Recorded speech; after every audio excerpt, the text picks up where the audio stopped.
Wouldn't wish for eternal life, if that makes sense. It makes sense to me. I'll tell you why. King Solomon was the wisest man that ever lived. He was very, very rich. He obtained everything he wanted in life. Nothing was withheld that could give him pleasure. Nothing.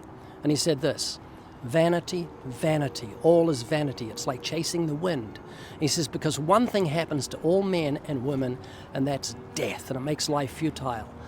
And the Bible tells us why we have death. We've been subject to futility. It says in the book of Romans, your whole life has no meaning, no purpose, no rhyme, no reason, all because of that reality of death, according to the Bible. That's because God has subjected you to futility. But the time is coming when God will take what's called the Genesis curse off this earth and off humanity, and he'll reinstate us as we were before the fall of Genesis, when man rebelled against God and death and disease and pain and futility came.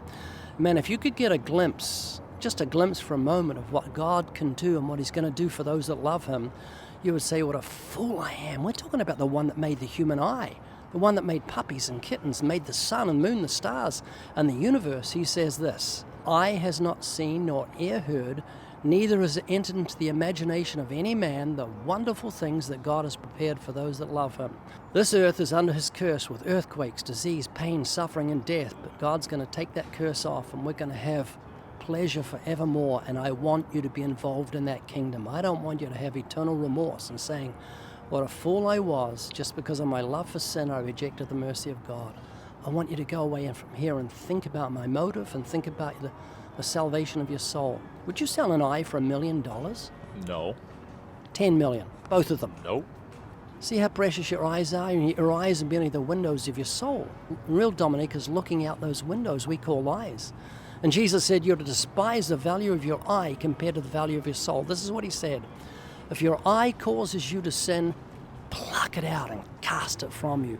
For it's better to enter heaven without an eye than go to hell with both your eyes. In other words, that eye is of no value compared to your life.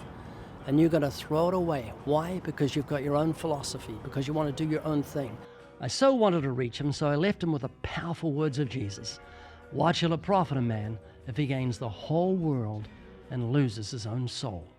I'm really enjoying reading this book. People give me books all the time. It's an author by the name of Ray Comfort, and it's terrific, and it talks about the proper way to present the gospel.